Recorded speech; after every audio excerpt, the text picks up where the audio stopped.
morning, everybody. I'm Thomas McCarthy from OSP Cyber Academy. We're here today in Aberdeen at the Cyber Resilience for Energy and Critical National Infrastructure.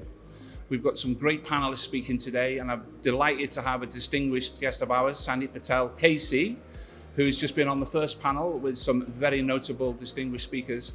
Just want to ask Sandip a few questions about how he thinks the conference today has been received by the very senior delegation that we have here today in the business audience. Sandip. It's been absolutely fabulous so far. The topics are really fascinating, and my fellow panelists, the things they had to say, their experiences, their thoughts were fascinating as well, and really well received by myself. Obviously, I learned a lot.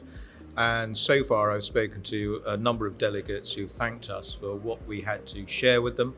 And I've got to meet a few more along the course of today, but I'm looking forward to the rest of today, which I think will be equally fascinating. Just one final thought and one question for Sandip is, interestingly, quite a few people asked the same question about paying cyber ransom to criminals. Now, obviously, there are various opinions on that, but Sandip, can you just give me your thoughts about cybercrime and paying ransoms? What would you advise the OGV TV audience to consider when being held to ransom for cybercrime? Okay, first of all, there's plenty of guidance out there from the National Cyber Security Centre, the ICO, law enforcement about ransomware, and I'd ask everyone who's a victim of this to look at that. Ultimately, it's a decision for each organisation as to whether they pay ransom demand or not. It is not illegal to do so generally, but sometimes it can be if you're funding terrorism or sanctions busting or money laundering, and that all needs to be looked into.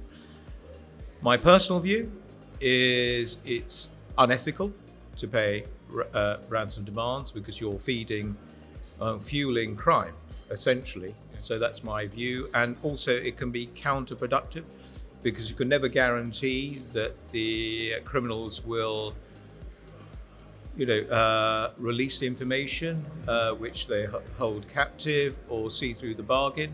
And very often what we now see is that they return and make a further demand. And so on a number of levels, ethically, it's, in my view, wrong. Pragmatically, it might not achieve the desired consequence for an organisation. So those are all the circumstances which I would ask people to look at. Okay, Sandip, listen, we really appreciate your time this morning and your input on the first panel. What I would say now is please enjoy the rest of the day. Not at all, you're very welcome. Thank you very much.